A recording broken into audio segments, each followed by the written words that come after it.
Bonjour, prenez place, on va commencer cette ED. Donc cette ED sera un ED de 1h30 et concernera les infections cutanéo-muqueuses et des phanères.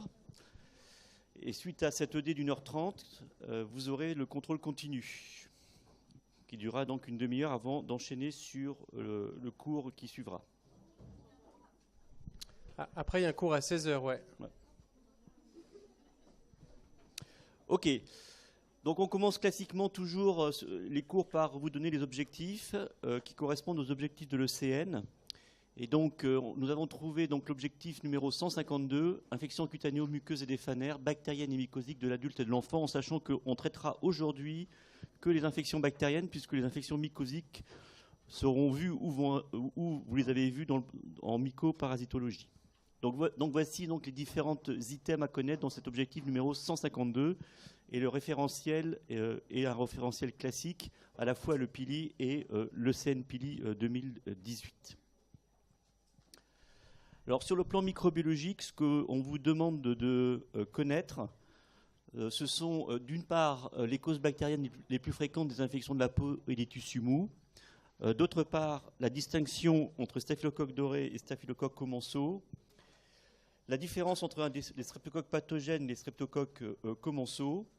Et puis on va vous illustrer grâce à des cas cliniques 3 grands pathogènes responsables d'infections cutanées bactériennes que sont le staphylocoque doré, Staphylococcus aureus, Streptococcus pyogenes ou streptocoque du groupe A et Clostridium perfringens. Et pour ces espèces-là, on verra les caractéristiques microbiaux, les principaux facteurs de pathogénicité. Et on fera un rappel parce que c'est toujours bien, même si vous commencez à avoir vu un peu toutes ces notions sur la sensibilité aux antibiotiques. Alors, quand on considère les infections cutanéo-muqueuses, il faut savoir qu'en fait, on a tous des bactéries sur la peau.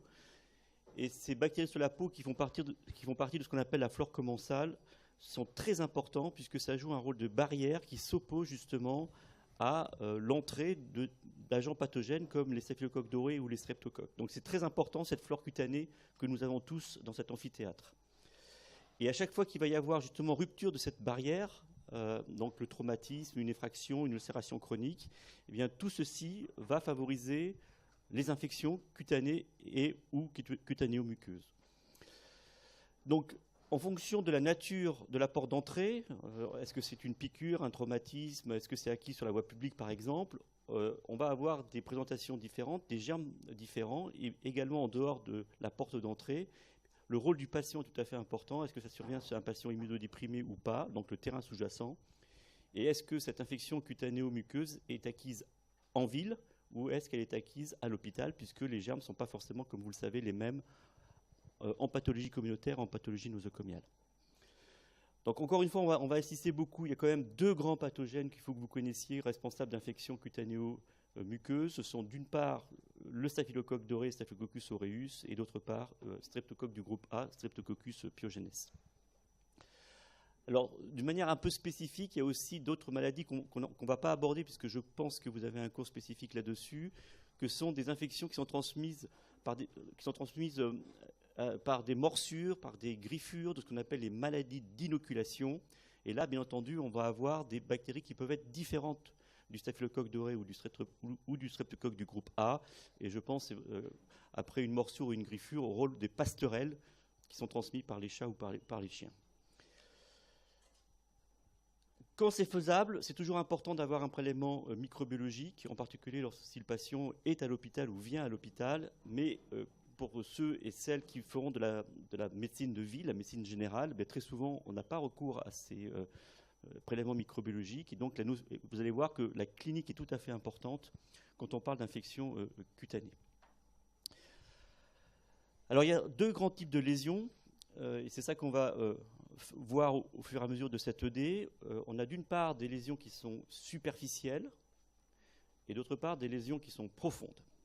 Alors là, vous avez la classification entre les lésions superficielles et les lésions profondes. Alors bien entendu, on ne va pas tout aborder parce que d'abord on n'a pas le temps. On a décidé avec David Lebeau de se concentrer quand même sur des pathologies que vous allez voir de manière fréquente. Donc parmi les lésions superficielles, vous avez l'impétigo, les infections du follicule pilosébacé, les intertrigos, ce qu'on appelle les hydroadénites, les onyxis et les périonyxis. Donc ça donne des lésions superficielles et globalement, on va dire d'emblée que c'est des lésions qui sont dans l'ensemble peu graves. Et puis, vous avez les lésions qui sont plus profondes, ce qu'on appelle les lésions dermo-hypodermiques, parce que ça touche à la fois le derme et l'hypoderme. Et là, il y a des pathologies tout à fait importantes que sont les résipelles, les lymphangites, les panaries, tout ce qui est surinfection des plaies, les abcès et les cellulites, dont une complication importante et redoutée qui est la fasciite nécrosante. Et on dira un petit mot, parce que c'est au programme, sur les complications post-streptococciques, mais on ira assez vite parce que ce sont éventuellement des pathologies que vous reverrez, par exemple, en cardiologie ou en néphrologie. Alors ce schéma est tout à fait important puisque ce schéma vous donne un peu justement ce qu'est une infection cutanéo-muqueuse qui peut toucher à la fois, donc, tout d'abord, l'infection... c'est mieux là ? Oui. Donc, quand on parle d'infection superficielle, eh bien, vous voyez, ça touche la partie la plus superficielle du derme, ici, de l'épiderme, pardon, ici. Et ça c'est ce qu'on va voir en termes de furoncle, d'intertrigo ou d'impétigo. Donc, infection superficielle, ça touche l'épiderme. Et ceci s'oppose aux infections qui sont plus profondes. Donc, vous avez ici ce qu'on appelle les dermo-hypodermites. Là, vous avez le derme, et en dessous du derme, vous avez l'hypoderme. Et donc, les dermo-hypodermites bactériennes, les abcès, etc. On va voir tout ça illustré par des cas cliniques.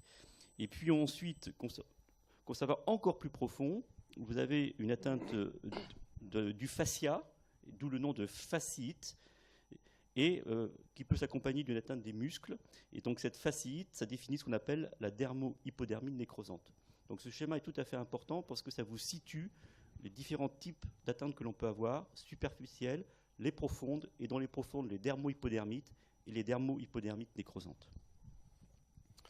Alors, on va commencer par le premier cas. Donc, vous pouvez aller sur la question 1 sur Moodle. Donc, c'est une jeune patiente de 24 ans qui n'a pas d'antécédent. Elle vient vous voir parce qu'elle a cette lésion qui est apparue récemment sur la peau. Alors, la photo ne le montre pas, mais c'est une lésion qui est un petit peu nodulaire, infiltrée, et qui est centrée par un poil. Et donc, la question, est-ce que vous pensez que cette lésion, c'est un impétigo, un herpès, un furoncle, un érysipèle ou une folliculite? Donc, vous pouvez aller sur la question 1 pour ceux qui sont arrivés en retard, donc sur infection cutanée bactérienne sur Moodle, pour commencer à répondre. Vous y accédez ou pas? Ça marche? Ouais.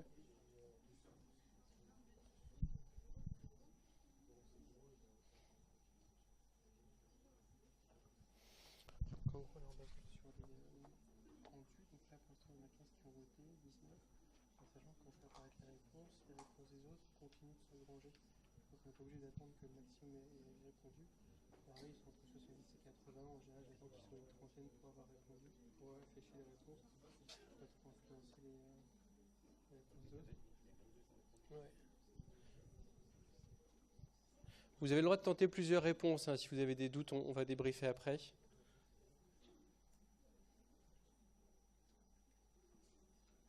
Ok. Alors, donc vous avez été à peu près la moitié à répondre furoncle, c'était la bonne réponse. Et l'autre moitié, alors vous êtes un peu en 50-50, hein, comme on dit, avec la folliculite. Alors ceux qui ont répondu folliculite, c'est pas totalement faux, parce qu'on le verra en fait, un furoncle, c'est une folliculite profonde.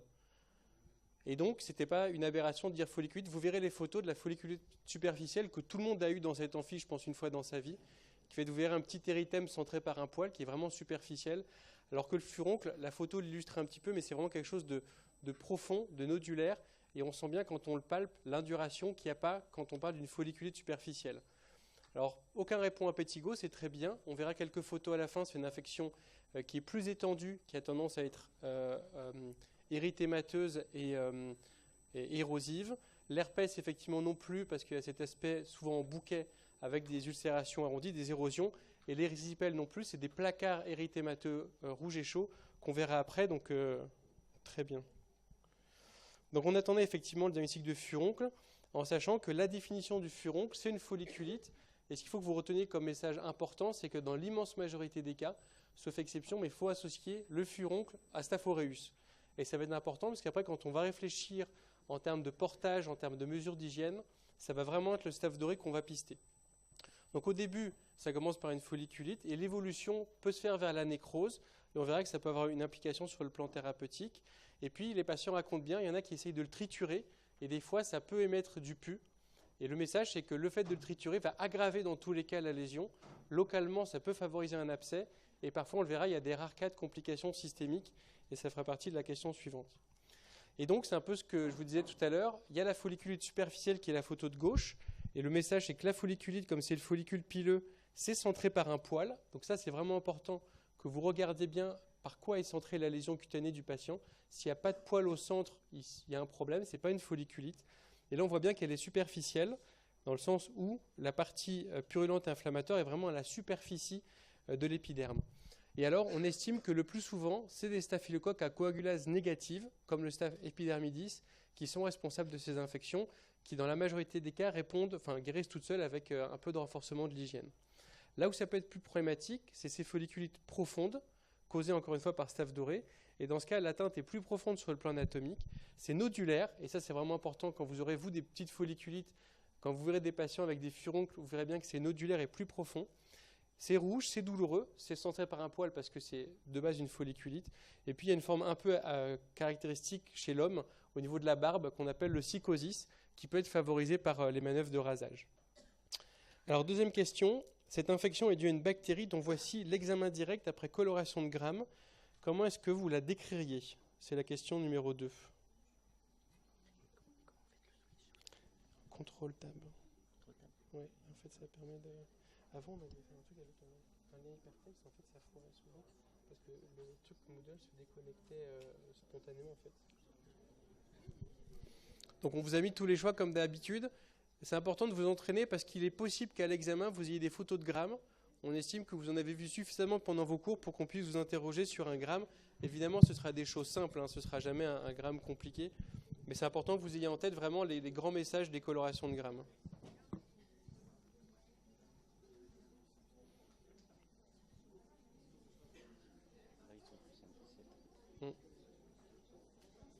Ok, c'est un grand succès de l'enseignement. Vous êtes 95% à répondre Coccigram plus en AMA.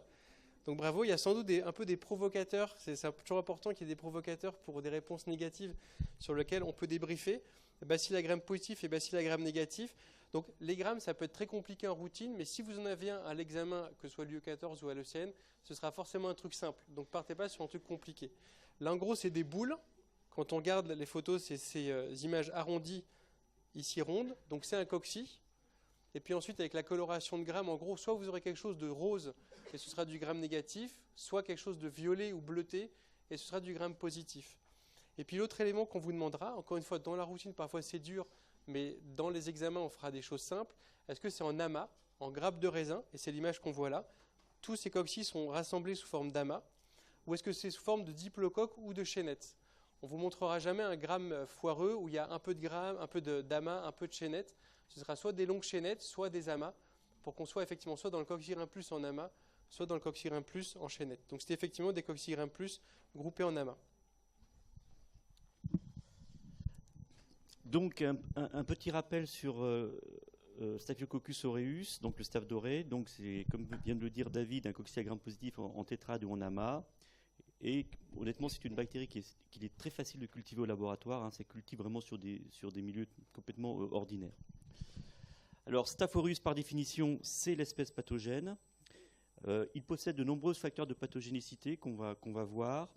La caractéristique, c'est de produire ce qu'on appelle une coagulase. Et cette coagulase, on dit coagulase positive, comme illustré ici sur cette diapo, où vous voyez qu'on met en présence du sérum de lapin et on met la souche en contact. Ici se forme un coagulum, un caillot.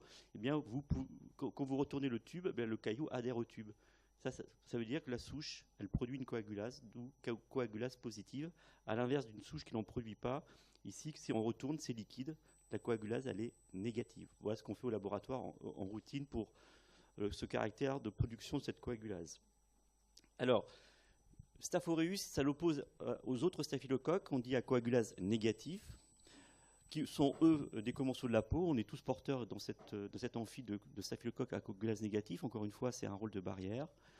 Et très souvent, il faut se demander, lorsqu'on l'isole en situation clinique, est-ce que c'est vraiment pathogène ou est-ce que ce n'est pas une contamination de notre prélèvement? Il y a, on l'a vu quand on a fait les endocardites infectieuses, il y a des staphylocoques à coagulase négative qui donnent des vraies pathologies comme les infections sur prothèse cardiaque ou sur prothèse articulaire. Mais très souvent, il faut toujours se poser la question de savoir est-ce que vraiment il est pathogène. Alors le Staph aureus, ça aime bien l'humidité, donc ça vit dans des zones qui sont humides, et chez l'homme, ça vit essentiellement, son gîte, c'est au niveau donc, des narines et des aisselles, voire des plis inguinaux. Et la notion tout à fait importante que vous allez voir ou que vous avez commencé à voir avec l'hygiène, c'est que c'est un germe qui est manuporté, et donc la transmission se fait essentiellement par les mains, et on dira un petit peu de la prévention tout à l'heure. On peut d'emblée dire que justement en termes de prévention, grâce à ce qui a été entrepris au sein des hôpitaux, eh bien, on a vu une diminution de l'incidence des staphylocoques qui résistent à la méticine par ce lavage des mains. Et donc c'est tout à fait important de se laver les mains, en particulier avec des solutions hydroalcooliques qui ont été montrées aussi efficaces que le lavage des mains classique.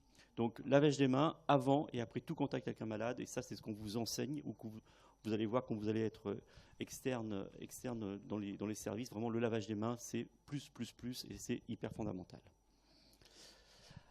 Alors, vous l'avez vu au cours de cette UE14, quasiment ça peut donner toutes les pathologies que vous avez vues sur le plan bactérien. Là, aujourd'hui, on fait les infections cutanées, mais ça donne également des sinusites, des otites, des conjonctivites. Donc ça, c'est ce qu'on appelle les infections suppurées locales. Et puis, ça donne également des infections suppurées profondes. Et là, la liste, elle n'est pas exhaustive. Hein. Ça donne des pleurésies purulentes, des abcès du poumon, des pneumonies, des ostéomyélites, des abcès du cerveau, des arthrites septiques, etc., etc. Et surtout, la particularité, c'est qu'à partir d'un foyer initial, et on l'a vu quand on a fait endocardite infectieuse, à partir d'une infection d'une valve cardiaque, eh bien, il peut y avoir un essaimage, ce qu'on appelle des métastases septiques du micro-organisme, et donc ça peut se localiser n'importe où. Ça peut se localiser au niveau du cerveau, au niveau du rein, l'os, la prostate, etc. Donc à partir d'un foyer initial primitif infecté, eh bien, il peut y avoir des métastases septiques secondaires qui ont fait en partie également la gravité. Et à côté de ces manifestations qui sont vraiment liées à la bactérie, il y a des situations un peu particulières où le staphylocoque est localement présent, mais qui, dans la pathogénicité, est lié à la production de substances qu'on appelle des toxines et qui donnent ce qu'on appelle des manifestations toxiniques. Alors, ce schéma vous illustre un peu la physiopathologie d'une infection à staphylocoque doré. Eh bien, forcément, il y a une pénétration, et donc là, une pénétration qui se fait au niveau de la peau, dans l'exemple précis de ce cours. Donc il y a d'abord ce qu'on appelle une colonisation, puis une pénétration. Donc le germe est sur la peau, il pénètre, il va dans les tissus plus profonds. Et là, grâce à la production d'un certain nombre de protéines, de substances, eh bien, il peut y avoir donc une multiplication, une diffusion dans les tissus, et cette diffusion va aller jusqu'au contact d'un vaisseau. Il est capable d'avoir une effraction de ce vaisseau. Et à partir de ce moment-là, à partir du fait qu'il est dans le vaisseau, il se forme un caillot, et ce caillot ensuite peut être en partie lysé, et des bouts de caillot qui contiennent des bactéries vont partir dans la circulation, et c'est ça qui va donner les métastases septiques à distance. Donc vous pouvez très bien imaginer, si vous prenez cette physiopathologie, qu'à la base, il y a une infection cutanée, puis il y a une diffusion dans le tissu plus profond, puis au niveau du vaisseau, puis des métastases septiques de la peau peut aller au cerveau, à l'os, à la prostate, etc., etc. D'accord ? Donc c'est important d'avoir cette diapositive en tête parce que ça vous illustre vraiment la physiopathologie de l'infection. Alors comment ça se passe ? Ça se passe grâce au fait que le staphylocoque doré est capable de produire un certain nombre de toxines. Alors, lorsqu'il y a un foyer suppuré et nécrosé, la souche, alors ce n'est pas toutes les souches, mais certaines souches ont la capacité de produire ce qu'on appelle une toxine de Panton-valentine, P-A-N-T-O-N, trait d'union valentine comme le prénom. Et cette toxine de Panton-valentine est redoutée par les cliniciens. Pourquoi ? Parce que la production de cette toxine est associée à des formes de pneumopathie à staphylocoque doré très particulières qui surviennent le plus souvent chez les sujets jeunes, qui n'ont pas d'antécédents particuliers, et ça donne des pneumopathies nécrosantes parce que cette toxine est nécrosante. Donc c'est une présentation très particulière, et fort heureusement, En clinique, on la voit relativement rarement, mais ça peut exister, donc il faut que vous connaissiez cette toxine de pentanvalentine. Et la deuxième chose qu'on voit plus fréquemment par contre en clinique, ce sont des infections cutanées importantes, inflammatoires et nécrosantes, qui est liée à la production de cette toxine de pentanvalentine. Donc cette toxine, elle est responsable de 2 tableaux, les pneumopathies nécrosantes, fort heureusement relativement rares, et les infections cutanéo-nécrosantes qui sont, elles, plus fréquentes. Et c'est tout à fait important, quand on travaille dans un laboratoire hospitalier, de rechercher la production de cette toxine, puisque ça peut avoir des conséquences thérapeutiques. Donc ça, c'est le premier tableau. Et puis le deuxième tableau, eh bien, à partir d'un foyer, il y a la diffusion d'une toxine. Et ces toxines, il y a plein de toxines chez les staphylocoques. L'idée, c'était pas vous donner un catalogue de toxines des staphylocoques, c'est trop spécialisé pour votre niveau donc, actuel. Mais on vous a cité 2 toxines qui sont importantes, que sont premièrement les exfoliatines. Et pourquoi c'est important d'en parler? Parce que ces exfoliatines, on va le revoir sur un des cas cliniques, eh bien, ça peut être responsable d'impétigo particulièrement important, ce qu'on appelle les impétigos bulleux. Ça donne également ce qu'on appelle le syndrome d'exfoliation cutanée. Et puis chez l'enfant, c'est un syndrome qui parle de lui-même, ce qu'on appelle le syndrome de la peau ébouillanteuse chez l'enfant. C'est comme si l'enfant avait été brûlé. En fait, il n'a pas été brûlé, c'est parce qu'il est infecté avec du staphylocoque doré qui produit ces exfoliatines. Deuxième toxine importante, et ça c'est important parce qu'il faut savoir évoquer en particulier chez les femmes. Pourquoi? C'est ce qu'on appelle la toxine du choc toxique staphylococcique, TST1. Et cette toxine est particulière parce que en fait, c'est un tableau de choc.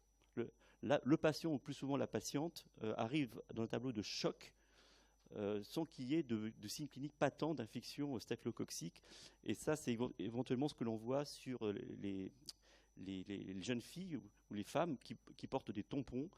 Le vagin peut être colonisé avec ces souches de staphylocoque doré qui produisent ces toxines, et en fait, il y a une multiplication locale au niveau du tampon, et la diffusion de la toxine entraîne un choc. Donc ça, c'est vraiment quelque chose à connaître.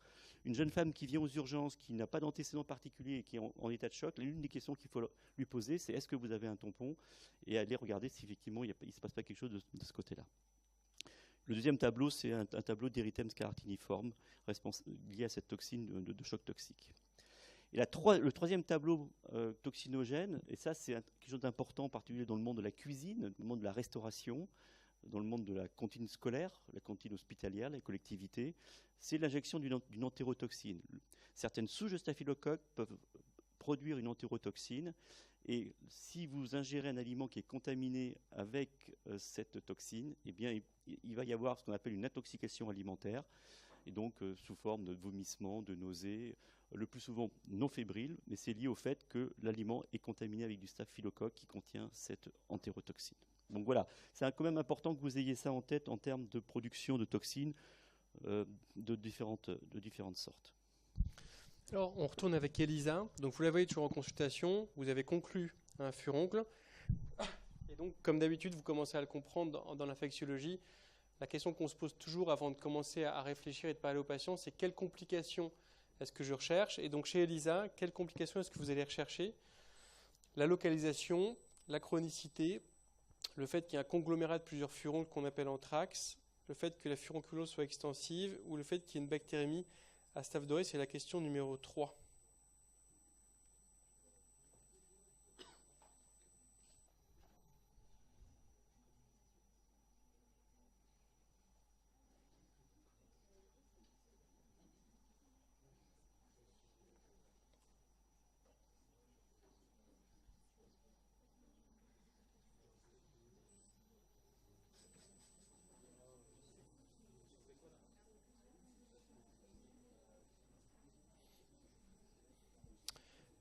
Ok, alors globalement c'est très bien. Alors la localisation axillaire, on avait plutôt répondu non.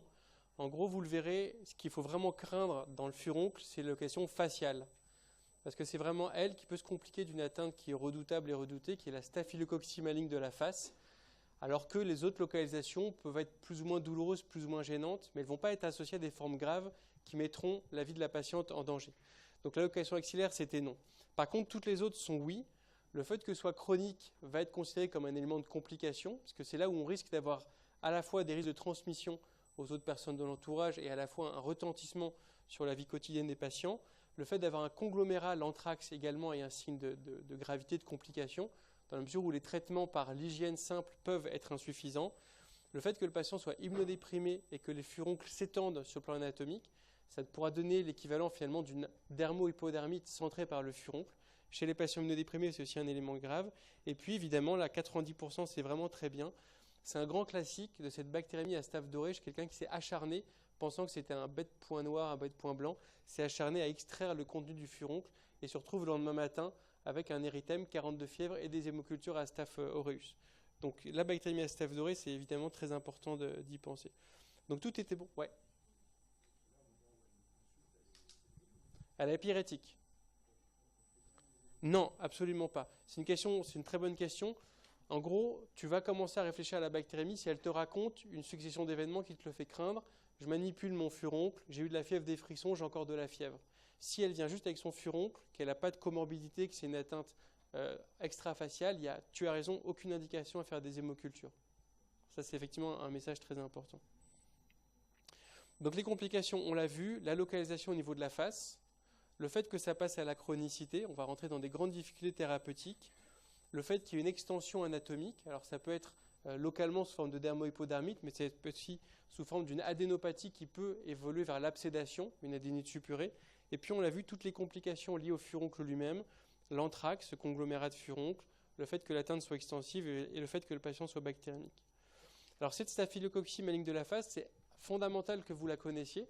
Heureusement, c'est une maladie rare, mais en gros, un patient qui a une face rouge, on verra tout à l'heure, ça peut être une dermohypodermite par un streptocoque, mais ça peut être causé par un staph aureus.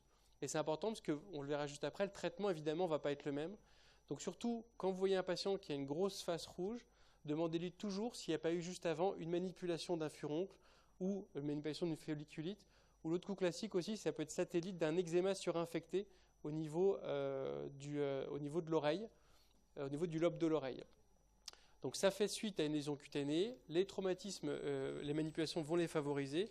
Ça va être un tableau de dermohypodermite ou de cellulite, et les deux termes sont souvent utilisés de manière équivalente. Les Américains utilisent plus le terme de cellulite. C'est rouge, c'est violacé, c'est froid. Et puis il y a un élément clinique qu'on marque toujours dans les bouquins. Vous aurez sûrement droit à ça dans des cas cliniques, c'est ce fameux bourrelet périphérique. Pour être honnête, en demandant à 50 infectiologues, sans doute que la moitié seulement vous dira avoir déjà vu ce fameux bourrelet périphérique, qui est censé vous aider à distinguer la staphylococcie de la face, qui n'en a pas, de la dermohypodermite à streptocoque de la face, qui a un bourrelet. Donc ça, c'est facile dans les livres, et dans la vraie vie, vous ne l'avez pas toujours. Et ce qui nous inquiète le plus, c'est que ça puisse s'étendre localement, et ça peut atteindre les vaisseaux de la face, la veine centrale de la face, qui peut après se jeter dans les sinus caverneux. Donc ça peut causer des thrombophlébites cérébrales, avec toutes les complications neurologiques centrales. Donc vous le verrez en neurologie, mais un patient qui a une staphylococcie de la face, vous allez étudier les nerfs crâniens pour être sûr qu'il n'y ait pas d'argument pour une thrombophlébite cérébrale. Les hémocultures sont souvent périphériques, le patient évidemment doit être hospitalisé, et puis il faudra un traitement antistaphylococcique. Alors justement, donc on vient sur ELISA, elle est pyrétique, on l'a vu, ce n'est pas une atteinte faciale. Quel traitement est-ce que vous lui proposez? C'est la question 4. Des antibiotiques pénicilline du groupe A, comme l'amoxicilline, antibiotiques pénicilline groupe M, comme l'oxacilline, amoxiclav, antisepsie, exérèse chirurgicale. Et donc c'est la question 4.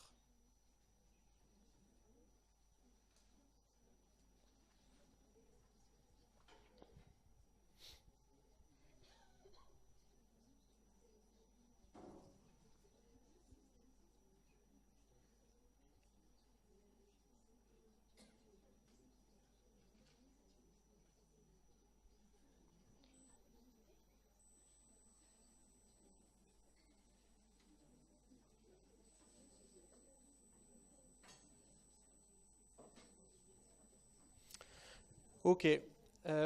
Alors, c'est vraiment un message fondamental, et je pense que l'intérêt de cette diapo, c'est justement ça. Chez un patient qui n'a pas d'atteinte faciale, qui n'a pas de signe général, qui n'a pas de dermohypodermite, il n'y a pas d'indication à des antibiotiques systémiques, que ce soit en oral ou que ce soit en intraveineux. Donc, furoncle simple, pas d'antibiotiques. Alors, ceux qui ont répondu à MOX, on verra tout à l'heure pourquoi est-ce que, quelle que soit l'ambiance philosophique, ce n'était pas une bonne réponse par rapport à la résistance des staphylocoques dorés en ville. L'oxacilline marche sur la plupart des staphes dorés, mais encore une fois, pas d'indication aux antibiotiques chez un patient qui a un furoncle simple. Et par contre, le pilier du traitement, c'est vraiment l'antisepsie. Donc c'est vraiment les soins locaux avec des antiseptiques qui vont permettre de faciliter la guérison. Et l'exérèse chirurgicale, il faut parfois la faire quand la lésion est nécrotique et parfois les soins locaux ne suffisent pas. Et dans ce cas-là, c'est l'exérèse du furoncle. Donc en général, on commence par un traitement antiseptique et ensuite on va à l'exérèse chirurgicale qui peut se faire en anesthésie locale si l'évolution est défavorable ou se fait vers de la nécrose. Et l'amoxiclave, on verra tout à l'heure, ça peut être une option qui marche sur staphe dorée, mais encore une fois, pas en première intention sur un furoncle simple. Donc la réponse était antisepsie. Alors, elle revient, elle a guéri de son premier furoncle, sauf que 4 mois plus tard, elle se rend compte qu'elle a eu plusieurs épisodes récidivants à partir de ce premier épisode de furoncle. Elle en a fait 6 en 4 mois sur différents sites. Est-ce que vous lui proposez des traitements? Et donc, c'est la question 5. Toilette à la chlorhexidine, qui est un antiseptique moussant, dépistage des autres membres du foyer, des antibiotiques systémiques, donc en comprimé ou en perfusion, un traitement local par mupirocine ou une hygiène régulière. C'est la question 5.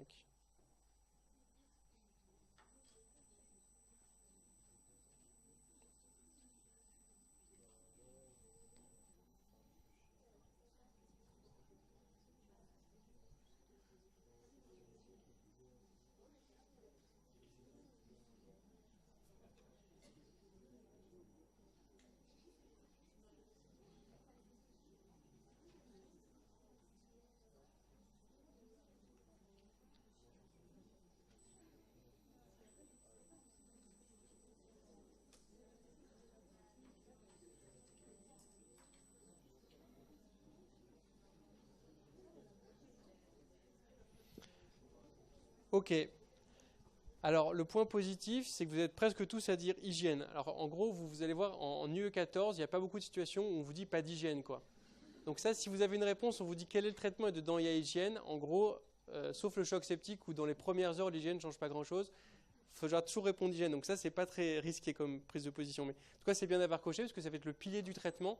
Le but de l'hygiène, c'est d'éviter qu'elle se recontamine à Staph aureus, qu'elle le transmette à d'autres, mais ça ne va pas lui permettre d'éradiquer son portage, que comme Jean-Luc vous l'a dit tout à l'heure, l'infection, ça va souvent faire suite à une colonisation, à un portage, et le but, c'est qu'il faudra traiter les furoncles, mais aussi traiter la colonisation, et c'est ça qui est difficile.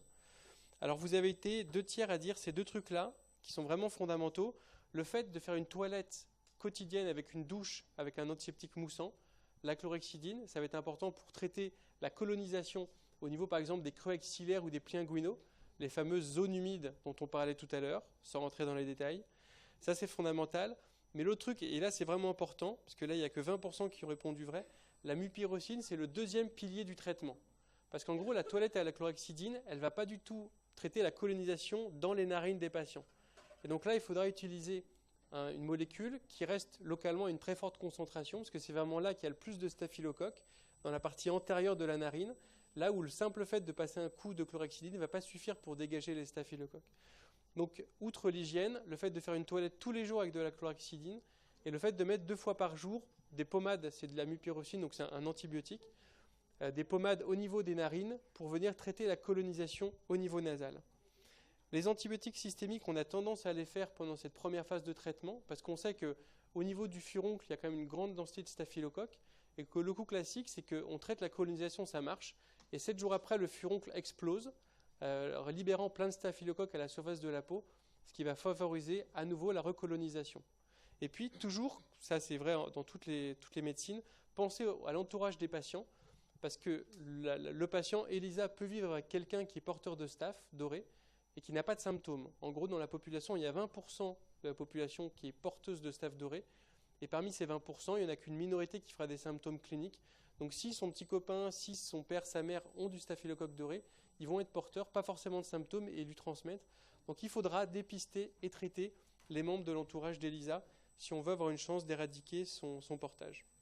Donc tout était vrai, et on vous a rappelé donc les éléments forts, le dépistage de l'entourage et leur décolonisation, l'hygiène des mains, Jean-Luc en a parlé, la friction hydroalcoolique, il faut que ELISA achète des bouteilles de friction hydroalcoolique pour s'en mettre avant et après des manipulations cutanées, le fait de nettoyer le linge de maison, les serviettes de toilette par exemple, nettoyer les surfaces, et puis on en parle souvent en rigolant, mais dans la vraie vie ça peut être un souci, parfois les animaux sont colonisés à Staph aureus.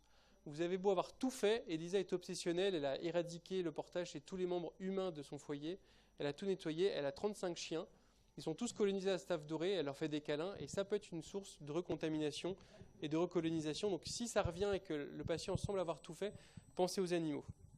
En sachant qu'il faut absolument lui dire de ne pas prêter ses affaires de toilette. Parce qu'il y a des épidémies entières qui ont été décrites dans les équipes de football.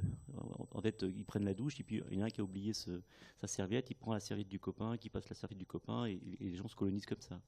Donc à partir du moment où il y a des cas familiaux, il faut vraiment que chacun ait son propre linge. Et chez les étudiants en médecine aussi. Les étudiants en médecine sûrement. Ok, donc elle a maintenant, donc elle est rentrée dans le monde de la furonculose, le fait d'avoir des furoncles récidivants. Vous lui avez prescrit son traitement, elle est en train de le faire. Quel bilan étiologique est-ce que vous réalisez? Autrement dit, est-ce que le fait de faire des furoncles à répétition doit pousser à chercher une maladie sous-jacente? Avec question 6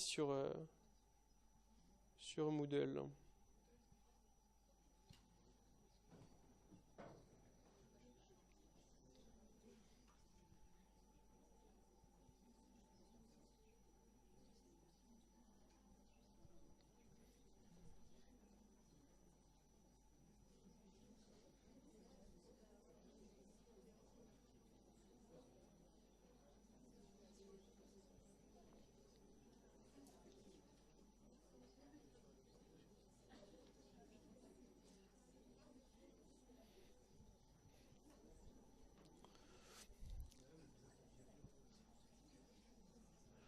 Ok.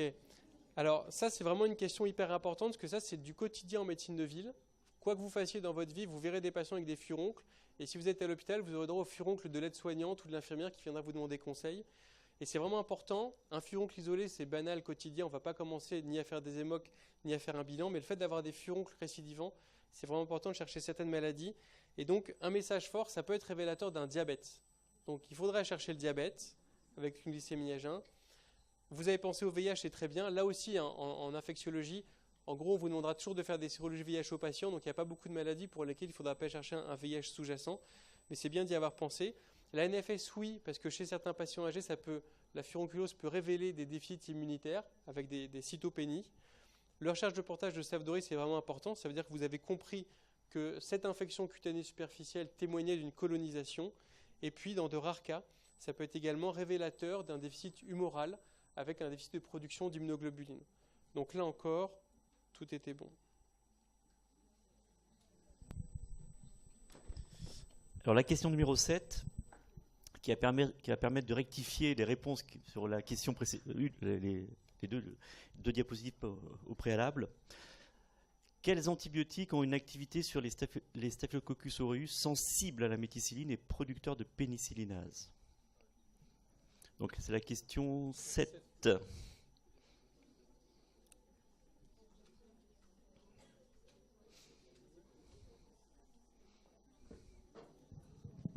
Et ça, vous n'avez pas intérêt à vous tromper parce que Staph doré, vous l'avez eu plein de fois. Hein.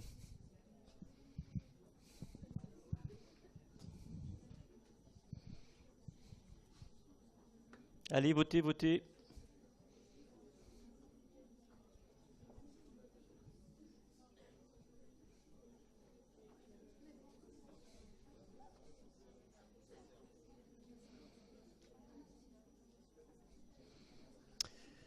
Alors, vous avez répondu à 94% l'oxacilline.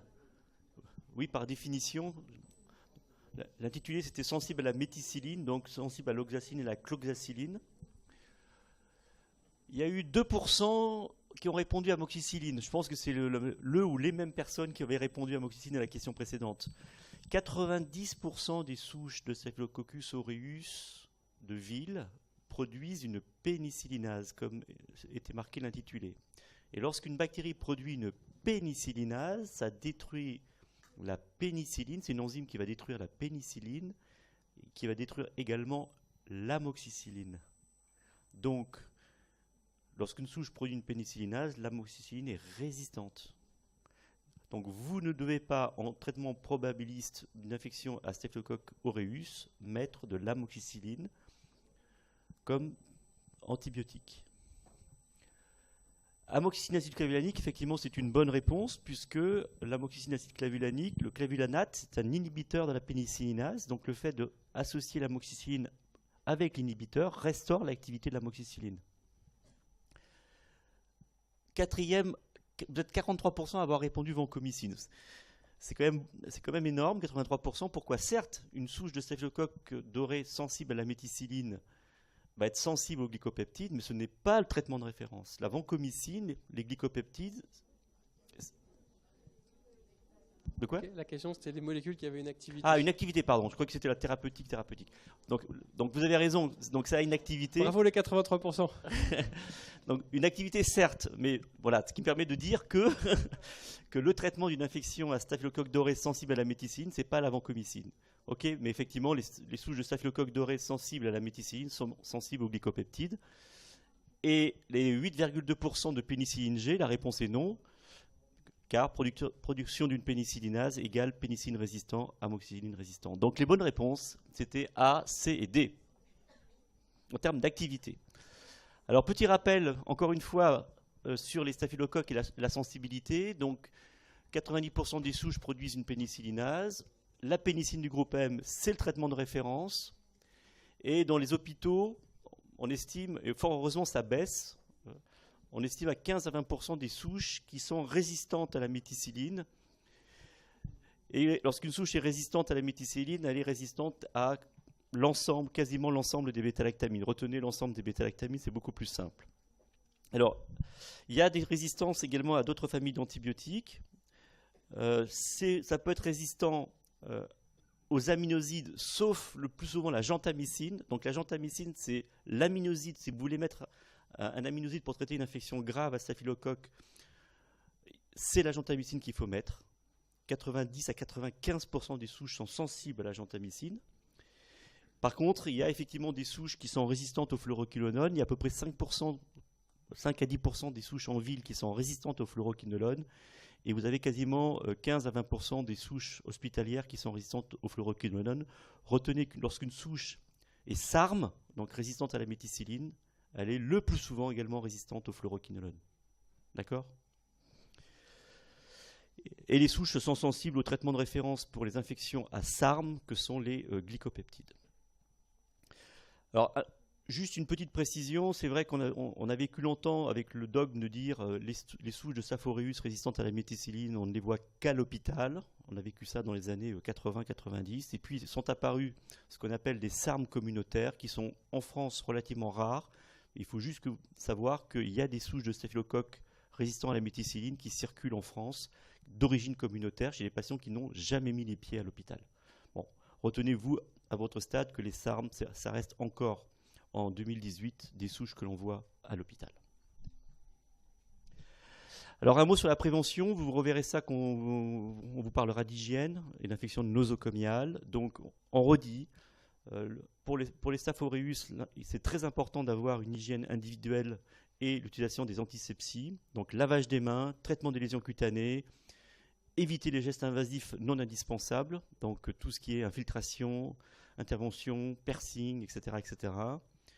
Lutte contre les infections nosocomiales, et puis aussi la surveillance étroite de certains types de personnel, comme le personnel dans les cuisines. Rappelez-vous ce qu'on vous a dit tout à l'heure sur les souches qui produisent des entérotoxines et qui peuvent être responsables d'intoxication alimentaire, et puis la surveillance également des aliments. Alors, on passe au deuxième cas. Donc là, c'est Gérald qui a 55 ans. Il consulte pendant la garde, donc la nuit, pour une douleur de la jambe. La douleur est apparue depuis 48 heures. Il a 39 degrés. Donc la photo, vous ne voyez pas très bien.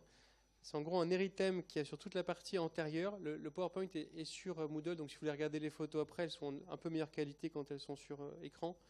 Donc c'est un érythème sur toute cette partie-là de la jambe, avec ici une bulle, et ça lui fait mal. Alors donc question 8, quel signe de gravité est-ce que vous recherchez? Vous pouvez commencer à répondre. Hypotension artérielle, frisson, marbrure, crépitation sous-cutanée, adénopathie de drainage. Question 8 sur Moodle.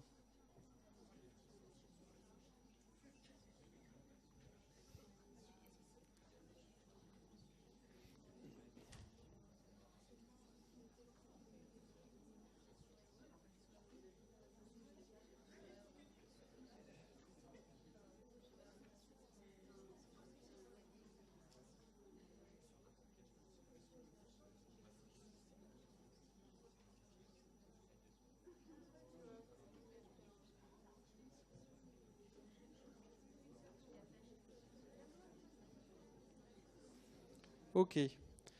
Alors, 97%, c'est vraiment bien. Je pense que s'il y a un message après ces 2 mois du E14 qui, j'espère, est rentré, c'est qu'un patient fébrile, on va commencer dans les 2 premières minutes à lui chercher des signes de gravité systémiques. C'est vraiment là-dessus qu'avait centré son cours Caroline Charlier. Elle vous a fait un tableau de synthèse là-dessus qui commence par signes de gravité hémodynamique, respiratoire, neurologique et la charge de purpura. Donc ça, c'est vraiment un élément fondamental. 100% les marbrures, c'est très bien. Un autre élément de gravité qui laisse penser que le patient a un état septique grave. Donc ça, c'était vrai. Et puis, crépitation sous-cutanée, c'est aussi un élément de gravité.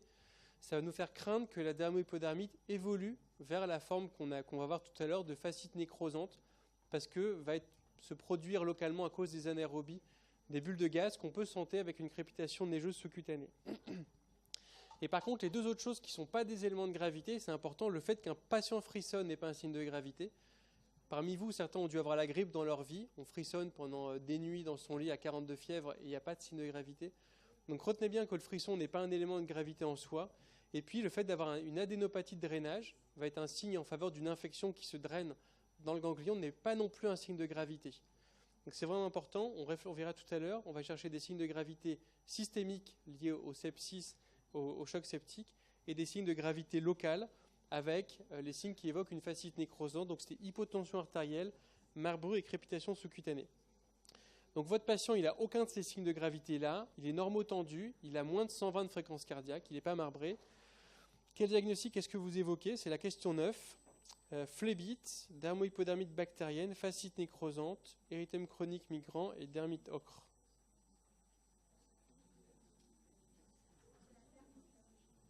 Question 9.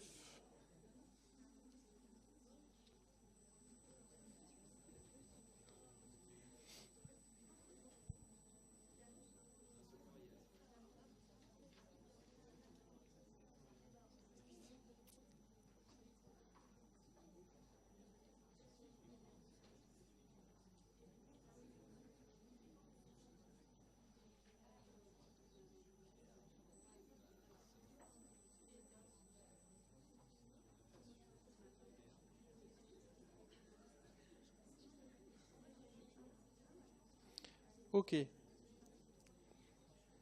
Donc très bien. Le diagnostic à évoquer en première intention, c'est la dermohypodermite aiguë bactérienne non nécrosante. Vous aurez le droit à des dénominations d'érysipèle, c'est un terme très français, cellulite aux États-Unis, mais le terme important, c'est dermohypodermite bactérienne, parce que ça vous situe la zone anatomique et ça vous dit que vous avez compris que c'était bactérien. Donc 98%, c'est très bien. La phlébite, vous allez souvent y avoir droit sous forme d'un diagnostic différentiel. En gros, une grosse jambe rouge douloureuse, il faut évoquer la phlébite. Mais si le patient arrive avec 39, avec un placard inflammatoire rouge et chaud, ce n'est pas vraiment un diagnostic différentiel dans le sens où il faut y penser, mais il faudra vraiment hiérarchiser la dermohypodermite plus que la phlébite. La fascite nécrosante, non, parce que le patient n'a aucun signe systémique ni local qui évoque la fascite. On verra quels signes doivent y faire penser.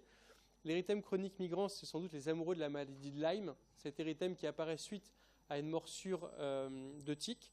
Donc c'est vraiment quelque chose d'annulaire avec un centre moins érythémateux qui apparaît dans les semaines qui suivent une morsure de tique. Et la dermite ocre, non, c'est quelque chose de chronique chez les patients qui ont une insuffisance veineuse chronique avec une ou plusieurs jambes qui vont être un aspect orangé, infiltré, épaissi, pas rouge, pas chaud, pas douloureux, pas de fièvre et surtout pas brutal. Le patient vous dit, ça fait des mois, des années que j'ai ça. Éventuellement, il peut faire par-dessus une dermohypodermite, mais il vous dit, j'avais la jambe orange, et elle est devenue rouge depuis cette nuit. Et donc, c'était effectivement évoqué en premier lieu une dermohypodermite bactérienne. Alors, donc cette infection est due à une bactérie, donc voici l'examen direct après coloration de Gram. Donc c'est la question 10. Les propositions sont les mêmes, BGP, BGN, CGP, CGN. Et là encore, jamais de piège pour les grammes des examens. C'est la question 10.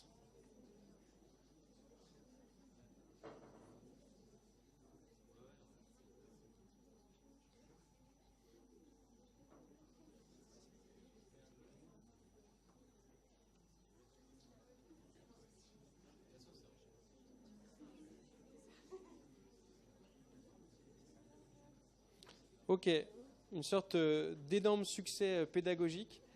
Donc il y a une sorte de plébiscite pour le coccigram plus enchaîné, félicitations. Donc effectivement, c'était bien le cas.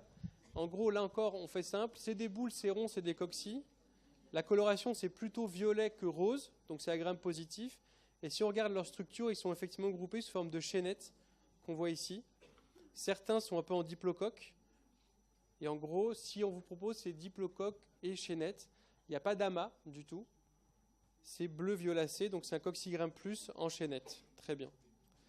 Donc en gros, là, on va surtout insister, parce que c'est vraiment le nœud du cours aujourd'hui, sur ce concept de dermohypodermite ou érysipèle. Jean-Luc vous l'a dit, c'est une infection profonde qui va toucher donc à la fois le derme et puis l'hypoderme, qui est la partie graisseuse sous la peau. Donc le plus souvent, c'est bactérien. Il y a d'autres causes rares, mais dont on ne parlera pas aujourd'hui, ce n'est pas intéressant. Les messages forts, parce que ça, c'est la forme typique. Vous verrez dans votre vie des formats typiques, mais ce qu'il faut retenir, c'est qu'est-ce qui doit vous y faire penser. C'est brutal. Le patient est capable de vous dire « j'avais pas mal à 16h et à 17h, j'ai commencé à avoir mal ». Il y a de la fièvre. C'est exceptionnel d'avoir une dermohypodermite sans fièvre. C'est vraiment là qu'il faudra penser à la phlébite ou à d'autres diagnostics différentiels. Et les patients frissonnent, encore une fois, sans que ce soit forcément un signe de gravité. Localement, c'est une grosse jambe rouge et douloureuse. Ça peut être très œdémacié et les patients, quand ils ont beaucoup d'œdème, peuvent avoir du purpura et des bulles parce que la partie très superficielle de la peau peut souffrir, ce qui peut donner ces petits décollements cutanés sous forme de bulles qui, pris isolément, ne sont pas des signes de gravité. C'est chaud. Dans 90% des cas, ça touche les jambes. Vous verrez qu'il y a des formes au niveau périnéal qui sont particulièrement redoutables pour lesquelles on va évoquer d'autres germes. On en parlera tout à l'heure. Il faudra toujours se battre pour chercher une porte d'entrée parce que si vous ne traitez pas la porte d'entrée, le patient reviendra dans 1 mois, puis dans 2, puis dans 3, avec des nouvelles dermohypodermites. Donc il faut chercher une ulcération chronique au niveau d'un membre, et puis surtout un intertrigo. C'est ce que vous avez vu avec Marie-Elisabeth Bougnou, ces infections fongiques entre les orteils et les pieds d'athlète qui vont favoriser le passage de bactéries qu'on a au niveau de la peau vers les tissus sous-cutanés. Donc en synthèse, tout à l'heure on l'a comparé à la fasciite nécrosante, ça touche le derme, l'hypoderme, c'est localisé, c'est pas nécrosant. C'est causé par le strepto bêta-hémolytique du groupe A, ce qu'on a vu tout à l'heure à la coloration de Gram et ce que Jean-Luc vous racontera juste après. Et rarement, ça peut être du staph doré. On verra dans quel cas il pensait. Dans quel cas il pensait, c'est très commun après 40 ans. Et puis, ça va être favorisé par soit une plaie dont on a parlé tout à l'heure, comme l'intertrigo. L'obésité, c'est un autre facteur de risque très important, et le fait d'avoir une insuffisance ou une stase veineuse. La forme de la face, on a dit que 90% étaient des membres inférieurs, le reste, c'est la face ou le périnée. Et pareil, comme pour staph doré, ça va être une forme grave.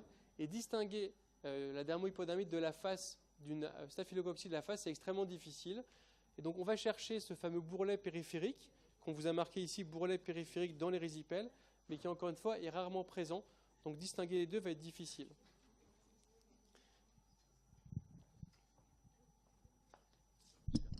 Alors un petit rappel sur les streptocoques du groupe A. On vous a mis, vous voyez, ça donne à la fois des infections focales superficielles, des infections invasives et également des manifestations toxiniques. Et on vous a mis ici celles qui concernent le chapitre de cette ED. Donc vous voyez qu'on a à la fois des infections cutanées superficielles, à la fois des formes invasives qu'on vient de voir, et puis des manifestations toxiniques comme la scarlatine ou le syndrome de choc toxique. Alors, comme pour le staphylocoque, il y a des facteurs de pathogénicité, des facteurs dits de virulence, mais qui sont différents de ceux de Staphylococcus aureus. Il y a ce qui est la partie la plus externe de la bactérie qu'on appelle la capsule. Il y a une protéine très particulière qu'on appelle la protéine M, qui permet en particulier de faire du typage de streptocoque du groupe A. Et puis, il y a des toxines, et donc on vous a simplement... Il y a là aussi, comme pour les staphylocoques, il y a une quantité de toxines qui peuvent être produites par les streptocoques du groupe A, mais on vous a simplement mis les super-antigènes de streptocoques du groupe A, parce que ce sont ces super-antigènes qui sont responsables des formes graves de la maladie qu'on va voir tout à l'heure.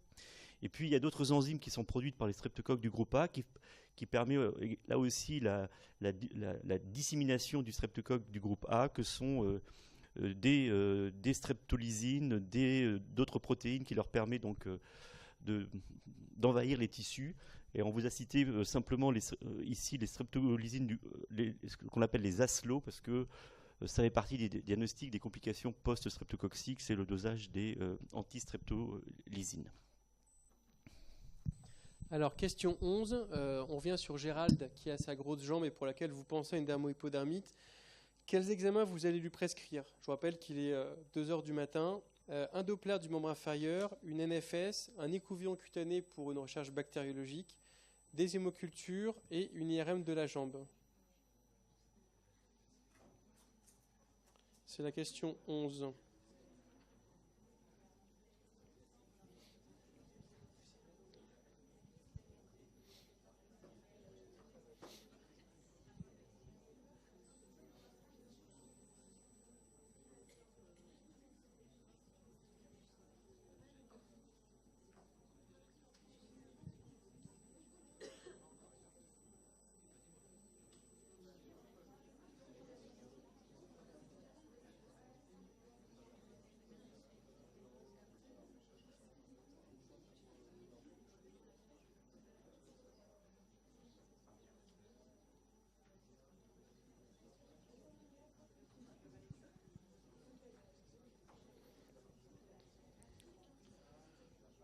Ok, alors en gros, pour les 2 messages forts, vous avez très bien répondu.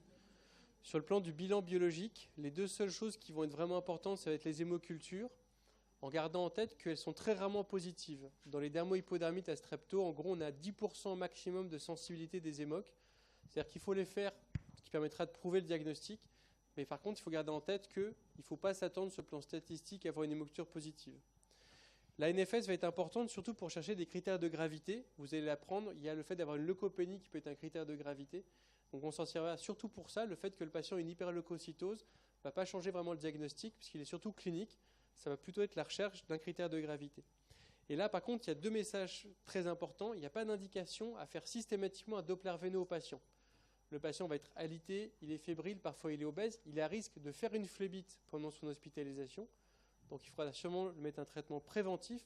Mais par contre, il n'y a pas d'indication, chez un patient qui a un érysipèle, il n'y a pas d'indication à faire un Doppler systématiquement. Et c'est vraiment important parce que c'est souvent un message qui circule. Donc pas de Doppler systématique. Si vous avez un vrai doute diagnostique, faites-le. Mais si votre patient a un érysipèle, pas de Doppler veineux systématique. Et ça, c'est un autre message très important pour les 15 d'entre vous qui ont dit écouvillon. En gros, il ne faut pas faire d'écouvillon à un patient qui a une dermohypodermite parce que vous allez racler, en gros, les bactéries qu'on a à la surface de la peau. Des staphylocoques à coagulose négative, peut-être des staphes dorées si c'est un porteur de staphes dorées, mais vous avez finalement pas beaucoup de chances de trouver le streptoa, et même si vous le trouvez, vous ne saurez pas forcément quoi en faire. Donc si vous avez de la chance que le patient ait une lésion fermée, si c'est une bulle fermée avec un toit, vous pouvez prélever dans la bulle. Si vous avez la chance que le patient ait un abcès fermé, il faut prélever l'abcès. Mais un écouvillon superficiel vous apportera globalement jamais rien sur le plan diagnostique pour une infection bactérienne. Et puis, aucun a répondu IRM de jambe. C'est vraiment important, s'il n'y a aucun signe de complication, que ce soit dans la vraie vie auprès du patient ou que ce soit pour un dossier d'examen, pas d'IRM si pas de signe en faveur d'une complication. Par contre, on le verra, c'est vraiment un examen pivotal quand vous craignez la fascite nécrosante. Donc effectivement, on attendait de vous NFS et hémoculture. Donc là, on revient dessus, puisque là, c'est important que la répétition joue son rôle. Quels vont être les signes cliniques que vous allez rechercher en faveur d'une dermohypodermite nécrosante? C'est la question 12.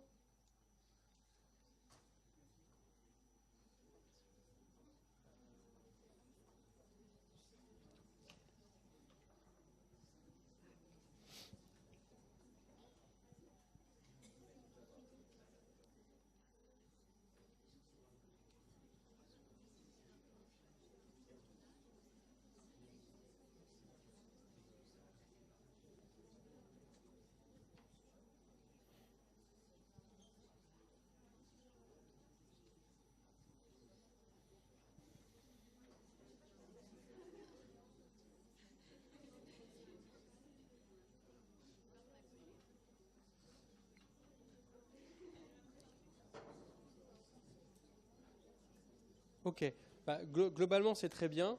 Là il y a une sorte de 105% qui est, je trouve, toujours assez admirable. Ah non, c'est plus que 100%, c'était mieux à 105%.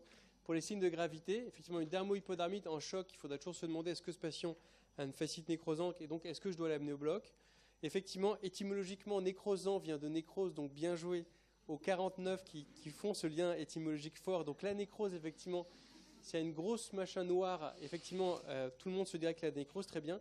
La douleur intense, c'est très important. Les patients, des fois, décrivent bien qu'ils ont l'érythème de la dermohypodermite et que tout d'un coup, la douleur devient intolérable, qu'elle est plus soulagée par les antalgiques du palier 2.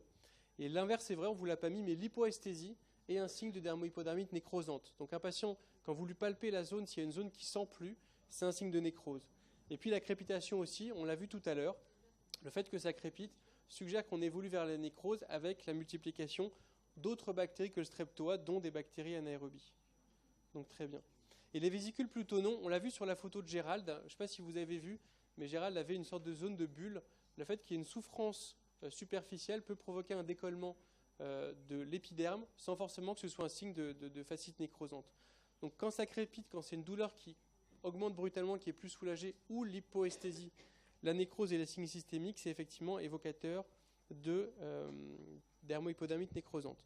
Donc vous l'avez bien examiné, il n'y a aucun de ces symptômes-là. Il y a juste des signes d'insuffisance veineuse. Quel traitement prescrivez-vous?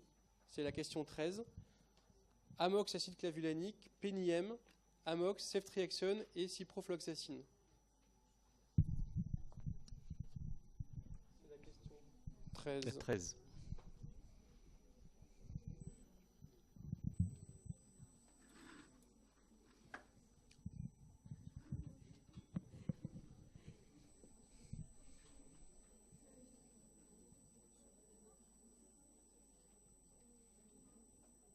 T'es bloqué? Ah, non, elle est débloquée. Allez-y, votez.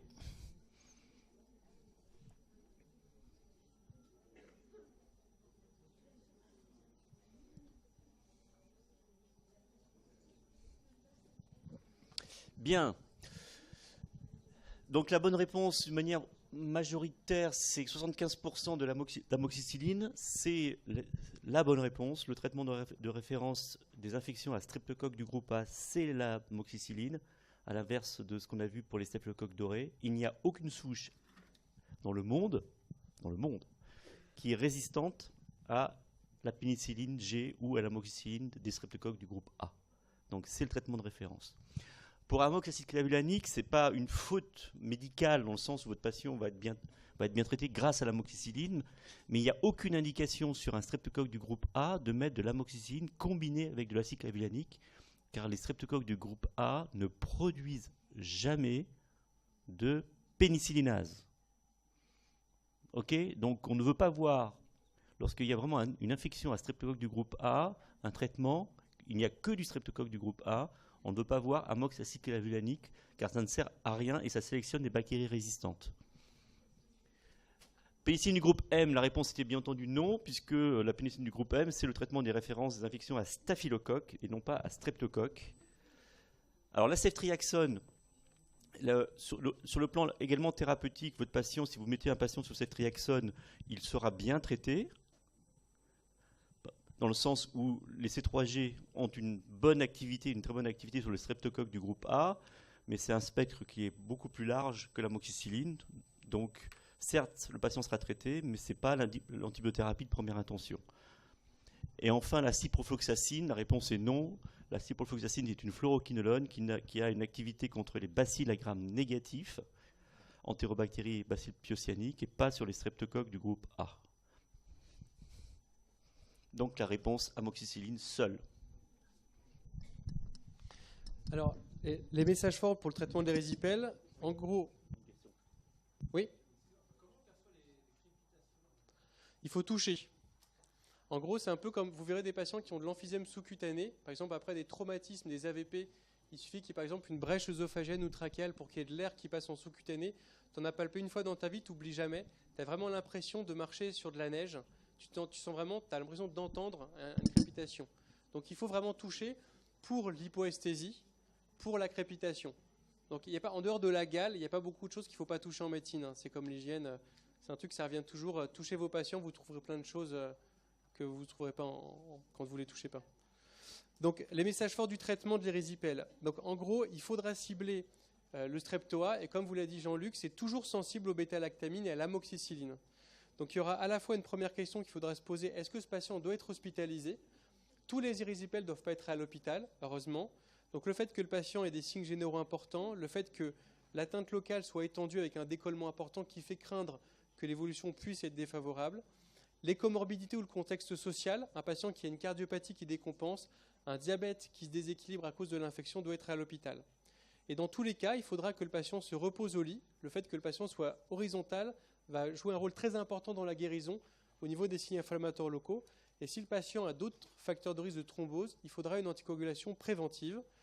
Il faudra traiter la porte d'entrée et puis les facteurs de risque, obésité, diabète, stase veineuse qui favorisent le fait que le patient fasse des infections récidivantes. Pour le traitement, on l'a vu, le pilier c'est l'amoxicilline, pas besoin d'ajouter un inhibiteur de bêta-lactamase, soit en injectable si le patient va très mal, au sens où il vomit, il est très fatigué, soit en péros. Le traitement c'est 7 jours, vous verrez encore des bouquins qui font 7, 10 jours, 14 jours, c'est 7 jours maintenant de manière consensuelle, la dermohypodermite streptococcique c'est 7 jours, et puis c'est toujours important d'avoir une deuxième ligne de traitement en tête en cas d'allergie par exemple, un patient qui vous dit j'ai déjà fait un œdème de Quink à l'amoxicilline, évidemment vous n'allez pas lui en donner. Et dans ce cas-là, ce qu'il faut retenir, c'est que c'est la pristinamycine, qui est un cousin des macrolides, qu'on utilise pendant 7 jours, pareil, en alternative à l'amoxicilline. Dans la majorité des cas, l'évolution est favorable en 8 à 10 jours. Les patients sont apyrétiques en général après 2 ou 3 jours. Et localement, l'évolution est plus lente. Si vous voyez votre patient en 3 jours, il faut qu'il soit apyrétique, mais il a le droit d'avoir encore la jambe rouge. Ça ne veut pas dire qu'il y a un échec thérapeutique. Et si le patient récidive, il faudra chercher des facteurs locaux, la porte d'entrée. Est-ce qu'on a traité l'intertrigo? Est-ce qu'on a traité l'ulcère? Et puis, est-ce qu'on a pris en charge l'insuffisance veineuse ou lymphatique? Et donc, justement, là maintenant, voir si vous avez écouté ce qu'on a raconté, quelle porte d'entrée est-ce que vous recherchez chez ce patient? Question 14.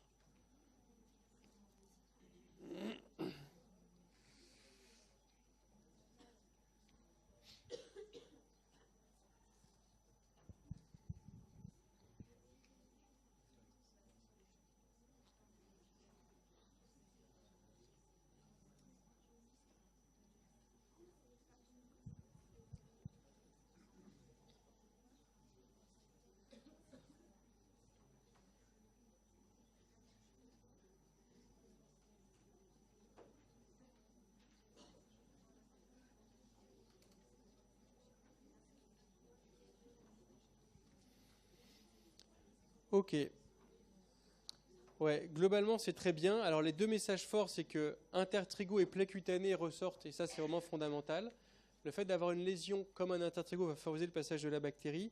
Et à l'inverse, la diverticulose colique, évidemment, va rien favoriser du tout, parce que ça peut favoriser le passage de bactéries digestives. Vous avez vu pour le cours endocardite avec le streptogalolyticus, qui peut être originaire d'une lésion tumorale digestive et donner une endocardite, mais pour les streptoas, c'est vraiment pas le problème. Et puis l'onychomycose, oui, vous avez probablement vu ces lésions fongiques au niveau des ongles qui peuvent favoriser les dermohypodermites streptococciques. Alors là, l'ulcère artériel de la jambe gauche, je suis plutôt d'accord avec vous. Pour une raison mystérieuse, on ne l'avait pas mis dans la liste des bonnes réponses, mais je pense que peut-être on ne l'avait pas cogé comme vrai, parce qu'il faut être vigilant. Les ulcères favorisent aussi les infections à Staph aureus. Donc, si vous avez un patient qui a une dermohypodermite satellite d'un ulcère, ça peut être un cas de figure où on voudra traiter à la fois le streptoa et le staph doré, et on en reparlera tout à l'heure. Dans quel cas de figure est-ce qu'on va traiter et le streptoa et le staph aureus? Donc la complication, on l'a dit, on va chercher des signes de gravité de la dermohypodermite, toujours pareil, des signes locaux en faveur de la fasciite nécrosante et des signes généraux en faveur d'un choc septique. Donc l'hypo, l'anesthésie, la nécrose ou la douleur intense. Donc la fasciite nécrosante, on en avait commencé à la voir tout à l'heure, c'est l'infection qui va atteindre les fascias. Et là où c'est problématique, c'est que les fascias vont favoriser la dissémination de l'infection sur un plan horizontal et favoriser l'extension anatomique, alors que la partie dermohypodermite est plus contenue sur le plan anatomique. Et donc si on la compare à la résipelle, donc à gauche on l'a vu tout à l'heure, la dermohypodermite non nécrosante, à droite la forme nécrosante, là il y a une nécrose, la bactérie va favoriser les thrombies vasculaires et à cause de la nécrose, les bactéries vont proliférer de manière facilitée. Il y a une atteinte du fascia et puis l'extension se fait rapidement horizontalement sur le plan anatomique, ce qui va pouvoir toucher plusieurs muscles de proche en proche. C'est toujours pareil, le strepto du groupe A qu'il faudra cibler, mais ce qu'il faut absolument que vous compreniez dans le choix des traitements, c'est qu'au stade de fasciite nécrosante, il y a souvent d'autres bactéries qui vont jouer un rôle pathogène, parce qu'à cause de la nécrose, il y aura d'autres bactéries qui vont se multiplier, et principalement des bactéries anaérobies. Donc quand on voudra traiter une fasciite nécrosante, il faudra bien sûr traiter le streptoa, mais il faudra traiter d'autres bactéries qu'on retrouve dans environ 40 à 90% des cas. C'est vraiment une maladie gravissime, avec mortalité 30%, et ceux qui survivent ont parfois des délabrements très importants, parce qu'à cause de la chirurgie, on ne vous montre pas de photos pour vous épargner ça, mais en gros, c'est des résections très étendues de groupes musculaires. Et quand c'est au niveau périnée, c'est encore pire. Donc c'est une maladie gravissime. Donc surtout, même à 4 heures du matin, cherchez les signes de fasciite nécrosante avant de renvoyer un patient chez lui. Et donc justement, pour le diagnostic de fasciite nécrosante, quels examens complémentaires réalisez-vous? C'est la dernière question Moodle.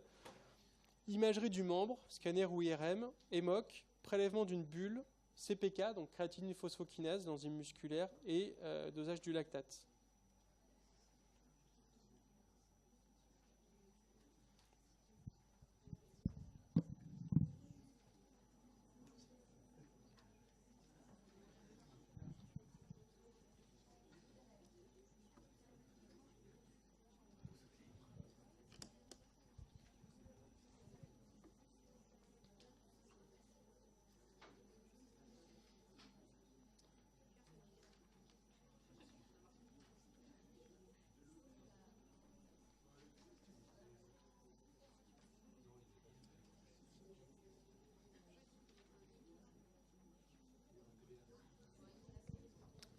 Ok. Donc là, il y a deux messages importants. À la fois, en fait, cette diapo, c'est soit vous avez tous tout bon, soit vous avez tous tout faux. En gros, il y a un dogme qui est très important dans la fasciite nécrosante, c'est que rien ne doit retarder la chirurgie. Autrement dit, si le fait de faire une IRM retarde le passage au bloc opératoire, il ne faut pas la faire. Si vous avez le chirurgien à côté de vous qui vous dit « c'est une fasciite nécrosante, je l'emmène au bloc », il ne faudra jamais retarder ce processus-là. Si après le chirurgien n'est pas convaincu, il refuse d'aller au bloc avant d'avoir une imagerie qui prouve la fasciite nécrosante, évidemment qu'il faudra faire une IRM ou à défaut un scanner. Donc méfiez-vous toujours, dans la vraie vie comme pour vos questions d'examen, en fonction de comment est tournée la question, la fasciite nécrosante c'est avant tout une urgence que le chirurgien aille, mette un coup de bistouri et dès que c'est noir, il enlève. Et ensuite il y a des examens qu'on peut faire pour classifier la gravité, pour prédire l'atteinte anatomique, mais dans tous les cas c'est une urgence chirurgicale. Et donc effectivement, l'imagerie du membre va être importante pour affirmer la zone anatomique, mais on sait que le scanner ou l'IRM peuvent être en retard par rapport à la chirurgie. Et des fois, il y a des fascites qui sont localisées à l'IRM, et quand le chirurgien ouvre, l'ensemble du fascia est nécrotique. Donc il y a forcément un retard en faisant une imagerie par rapport à la chirurgie. Les hémocultures, c'est fondamental pour prouver la microbiologie, mais vous aurez les prélèvements du bloc opératoire. Un prélèvement noble permettra rétrospectivement d'avoir un diagnostic, mais encore une fois, si vous faites perdre une demi-heure au chirurgien pour faire votre prélèvement de bulle, vous n'allez pas aider le patient. Les CPK également peuvent être élevés parce que c'est une atteinte qui est juste à côté du muscle, donc on peut avoir de la rhabdomyolyse biologique. Et le dosage du lactate va être important aussi pour statifier la gravité du patient, parce que vous l'avez compris maintenant, le lactate c'est un marqueur d'hypoperfusion tissulaire. Donc toutes ces réponses sont bonnes, à condition d'avoir compris que rien ne doit retarder la chirurgie quand vous suspectez une fasciite nécrosante. Donc c'est vraiment un truc, s'il y a un deuxième message à retenir de cette ED, c'est ça. Si votre patient a une dermohypodermite et que vous suspectez la complication de fasciite, il est grave, il y a de la nécrose, il y a de l'hypoesthésie, vous appelez le chirurgien avant tout, vous faites le reste en parallèle, mais ne retardez pas la chirurgie. Donc l'imagerie vous permettra effectivement de prouver l'atteinte du fascia. Et encore une fois, il y a des hôpitaux où les chirurgiens sont durs à convaincre et ils ont parfois besoin d'une imagerie pour être convaincus. Donc sur le plan du traitement de ces fascites nécrosantes, c'est médico-chirurgical. D'un côté, vous aurez l'antibiotique qui va être important évidemment, mais de l'autre, il y a le côté réanimation chirurgicale qui est fondamental. Le patient doit passer au bloc et après, il va aller en réanimation pour la gestion de ses défaillances d'organes. Et ça, c'est vraiment important, l'exérèse, l'excision de tous les tissus nécrotiques. Et malheureusement, c'est souvent très délabrant. Et sur le plan antibiotique, c'est important de comprendre qu'en fonction du site anatomique, vous n'aurez pas les mêmes antibiotiques parce qu'il n'y aura pas les mêmes bactéries. Là, on a parlé des dermohypodermites de membres, pour lesquels il y a du streptoa, bêta-hémolytique, et des anaérobies quand il y a de la fasciite nécrosante. Donc on fera un traitement, amoxicilline et acide clavulanique, pour traiter les anaérobies, plus de la clindamycine. Jean-Luc vous en a parlé, certaines toxines du streptocoque peuvent aggraver la nécrose, et la clindamycine peut avoir un effet de réduction de la production de ces toxines. Et puis, et c'est important de le savoir, quand la dermohypodermite, la fasciite nécrosante, touche le périnée, on aura forcément d'autres bactéries qui vont être impliquées, comme les bacilles gram négatifs du tube digestif, les entérobactéries, et donc on fera un traitement plus large en termes de bêta-lactamine, pour être actif contre les entérobactéries du tube digestif. Donc on fera en gros piperacilline tazobactam, qui est une pénicilline, la piperacilline, avec un inhibiteur de bêta-lactamase qui a l'intérêt d'être plus large que l'amoxicilline clavulanate contre les bacilles gram négatifs. Donc retenez deux choses. Une urgence absolue chirurgicale, ça va se finir en réanimation derrière, et puis choisir l'antibiotique en fonction du site anatomique touché. D'un côté les membres et le visage, et de l'autre le périnée, où on va être plus large pour la bêta-lactamine. Il y a des choses à jamais faire sur les résipelles, pas de traitement local, pas de Doppler systématique, sauf si le patient a des signes en plus de phlébite, pas d'AINS, pas de corticoïdes, ça va favoriser l'apparition d'une fascite. Et puis je vous en ai parlé, il y a certains patients chez lesquels on ne fait pas que de l'amoxicilline, c'est les patients pour lesquels on va craindre qu'il y a du Staph aureus comme cause de la dermohypodermite. Et donc ça va être quand ça survient sur un ulcère de jambe ou quand la dermohypodermite est satellite d'un furoncle ou d'une lésion qui évoque un staphylocoque doré, autrement dit une lésion suppurée, purulente, qui est le centre de la dermohypodermite. Ça peut être du streptoa, donc il y aura l'amoxicilline, et on mettra amoxicilline plus acide clavulanique, non pas pour mieux traiter le streptoa, mais pour couvrir le Staph aureus, producteur de pénicillinase. Bon, il faut aussi garder en tête qu'il y a plusieurs complications post-streptococciques. Vous les verrez en néphrologie, en pédiatrie et en rhumato. Ça va être lié, principalement, on l'a vu tout à l'heure, à des éléments antigéniques du streptocoque. Donc il faut les connaître, même si elles sont de plus en plus rares avec l'avènement du traitement antibiotique. Des glomérulonéphrite, des rhumatismes articulaires aigus, des érythèmes noueux. C'est la première cause d'érythèmes noueux, qui sont des lésions érythémateuses nodulaires profondes et douloureuses enchâssées dans le derme. Vous les verrez en rhumato, en dermato, en médecine interne. L'important, c'est que vous les ayez entendus au moins une fois. Et puis ce rhumatisme articulaire aigu qui fait suite à une infection amygdalienne, à une angine, qui est la raison pour laquelle on a longtemps traité toutes les angines par de l'amoxicilline. Et maintenant, comme vous le savez, on fait des tests de recherche de streptocoques pour distinguer les angines virales des streptococciques. Et donc ça peut donner des atteintes rhumatologiques, des arthrites, des polyarthrites migratrices. Et on sait qu'à cause de poussées répétées de rhumatisme articulaire aigu, il peut y avoir une atteinte valvulaire qui était une des causes, en tout cas en Europe avant, très importante et maintenant qui a quasiment disparu en Europe, mais qui reste vrai en Afrique et dans les pays en voie de développement, de pathologie valvulaire rhumatismale avec les rétrécissements mitraux. Je vous laisse faire le...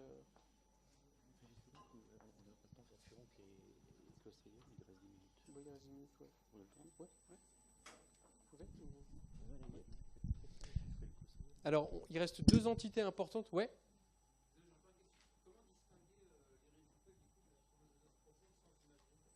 Alors, les éléments, alors, dans la vraie vie, des fois, c'est compliqué, parce que le patient n'a pas toujours 40, des frissons, la jambe rouge quand tu touches, ça te brûle la main. Quand tu es entre les deux sur le plan clinique, tu feras un Doppler veineux dans la vraie vie. À l'examen, et 2 fois sur 3 dans la vraie vie, tu as un tableau typique avec 42 fièvres, des frissons, qui sont quand même exceptionnels dans la thrombose. Et localement, le fait que ce soit rouge, c'est quand même un élément qui est assez discriminant avec la thrombose.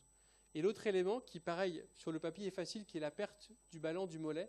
Quand tu as une dermohypodermite extrêmement étendue, tu as une perte du ballon du mollet parce que l'ensemble du mollet est érythémateux inflammatoire.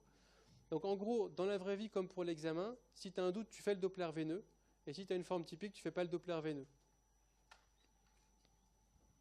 Donc deux éléments supplémentaires qui vont être importants.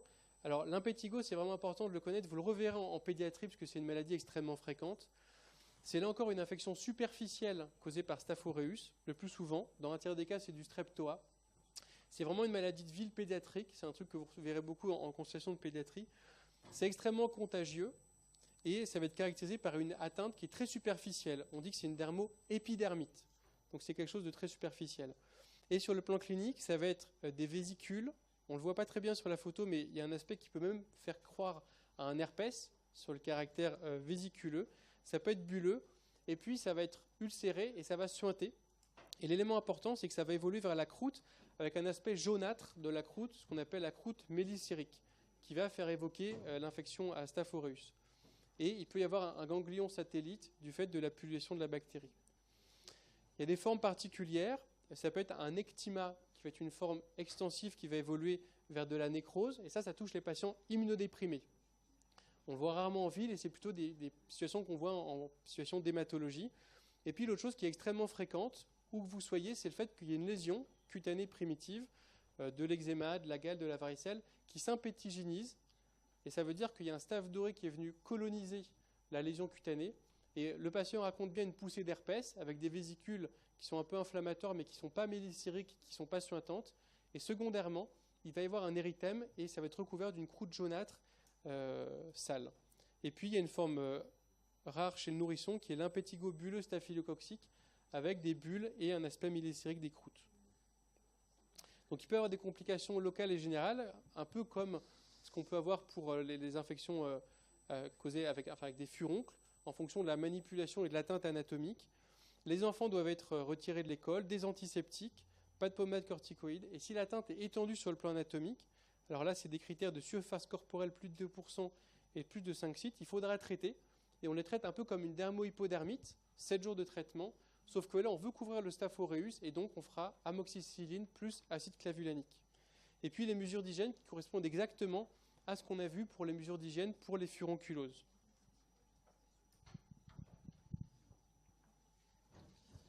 Donc dernière entité de cette ED, donc troisième bactérie, là vous avez vu, on a vu les staphylocoques avec les furoncles et les impétigos, on a vu le streptocoque avec facile nécrosant, dermohypodermite et aussi impétigo. Donc troisième bactérie qu'on va voir, c'est une bactérie qui est responsable de ça. Alors c'est vraiment, donc c'est quelque chose qui est gravissime, hein, c'est la gangrène gazeuse ou encore appelée myonnécrose. Et ça survient suite à une plaie, le plus souvent des membres après avec une souillure tellurique, donc liée à la terre, suite à des délabrements tissulaires, suite à des ischémies locales, à de la chirurgie septique, à des abcès. Donc plein de circonstances qui peuvent aboutir à cette formation de cette gangrène gazeuse. Alors à l'examen clinique, vous avez une plaie qui est inflammatoire avec un écoulement séreux et nauséabond. Donc là ici vous voyez en fait ce sont des fesses pour ceux qui n'avaient pas reconnu et vous voyez l'espèce d'inflammation très importante et en fait là aussi pour répondre à la question de tout à l'heure, là ça crépite parce que il y a la présence d'anaérobie et donc on sent très bien la crépitation, cette sensation de neige fraîche quand on palpe les tissus. Ça entraîne un œdème tout à fait important et un état de choc le plus souvent.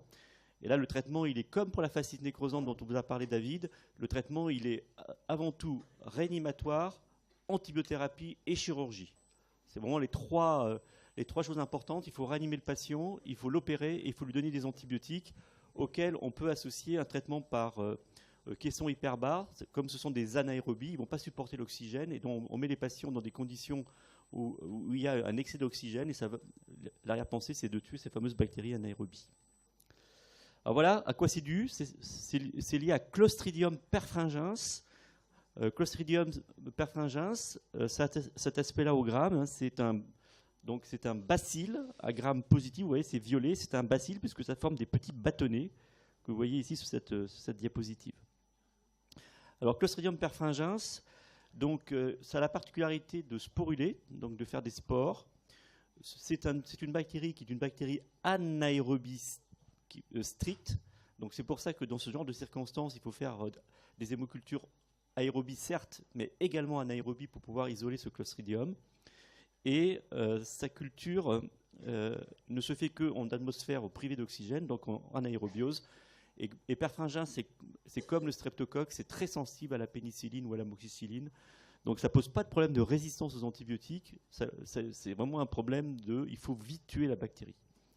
Alors, pourquoi on se contamine avec Clostridium perfringens ? Parce qu'en fait, c'est une bactérie qui vit dans l'environnement et dans les flores commensales, et on en trouve en particulier dans la flore intestinale et vaginale de l'homme, certes, mais également des animaux.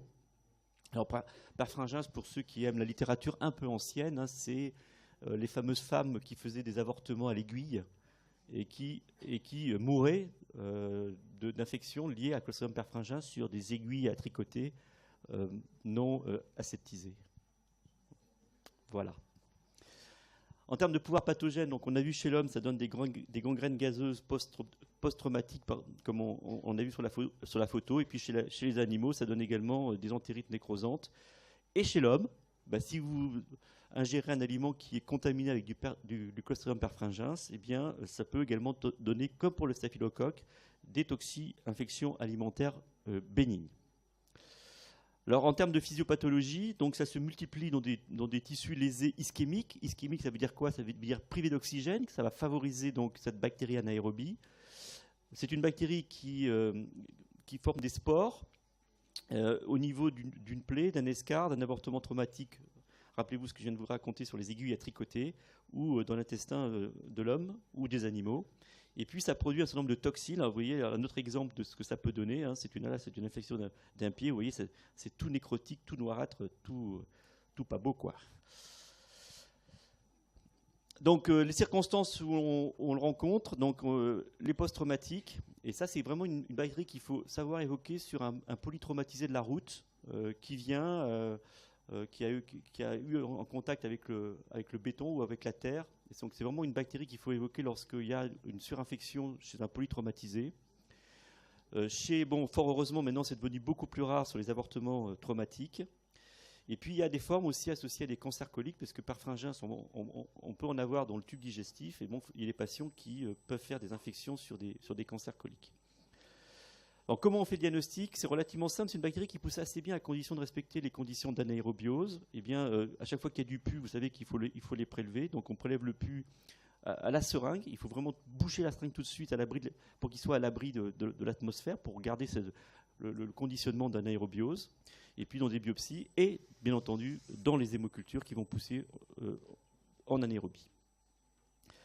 Alors la prévention de ces infections qui sont graves, hein, les gangrènes gazeuses à Clostridium perfringens, c'est grave. C'est la pratique de l'antibioprophylaxie en chirurgie septique viscérale. C'est le parage des plaies post-traumatiques. Il faut tout éliminer les corps étrangers. Vraiment, il faut enlever la nécrose, parce que la nécrose, c'est une atmosphère d'anaérobiose, donc ça favorise ces bactéries. Bien entendu, tout ce qui est asepsie rigoureuse des gestes opératoires. Et puis, en termes de chaîne alimentaire, il faut réduire le nombre de spores dans les viandes. Donc, conserver les plats cuisinés à une température supérieure à 60 ou inférieure à 10 degrés. Et puis, réchauffer les plats à une température supérieure à 75, parce que là, le but, il faut détruire les spores. Voilà, fin de l'ED, nous sommes en cours. Nous sommes à l'heure, pardon.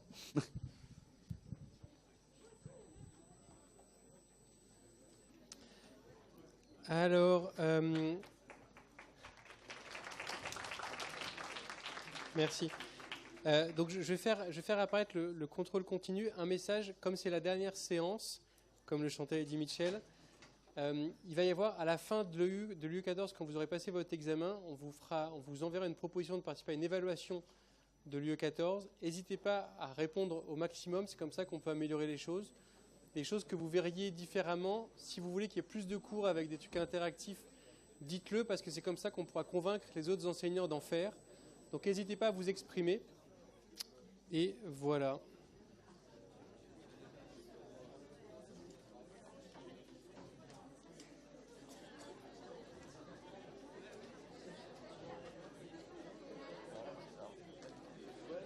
Alors,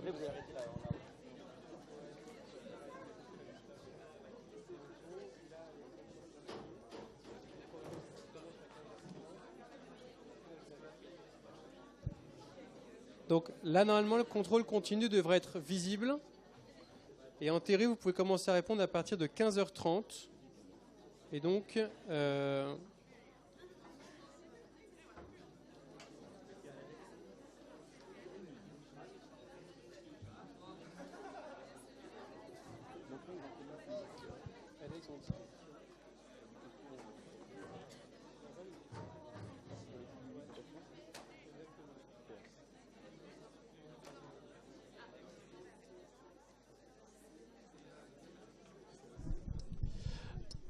donc, pendant que ça charge, je vous rappelle que les modalités de l'examen de fin mars, hein, donc vous aurez 20 QRM en bactériaux, 20 QRM en viraux, 20 QRM en hygiène, 2 dossiers progressifs en maladies infectieuses comprenant 15